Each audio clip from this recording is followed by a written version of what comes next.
আসসালামু আলাইকুম ভিউয়ার্স, কেমন আছেন? আশা করি আপনারা সবাই ভালো আছেন, আমরাও ভালো আছি আলহামদুলিল্লাহ। আমি এখন চলে এসেছি, ঋতুকে ডাকালাম আমার দোকানে। তো ঋতু আছে, এখন তাকে নিয়ে একটু বের হলাম। তো দেখি কি কই যাওয়া যায়।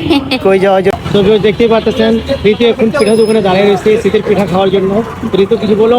তুমি যে পিঠা খাচ্ছি, পিঠা খাওয়ার জন্য তো আসছিলাম। তো অনেকগুলো আছে, কিন্তু একটা দিয়ে খেয়ে নি। খাও খাও খাও, মন ভরে খাও।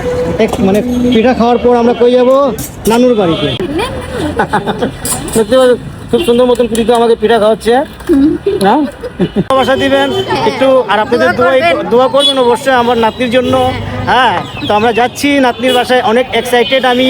কয়েকদিন হয়ে গিয়েছে যেহেতু নাতনিকে দেখতে পারতাছি না ভিউয়ার্স, তো যাই নাতনি।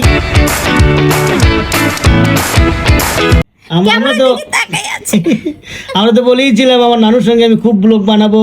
তো ওই দিনের অপেক্ষায় আছি, যেদিন আমার নানু আপনাদের সঙ্গে খেলাধুলা করতে পারবে, হাসি ঠাট্টা করতে পারবে, সেদিনের অপেক্ষায় আছি ইনশাআল্লাহ।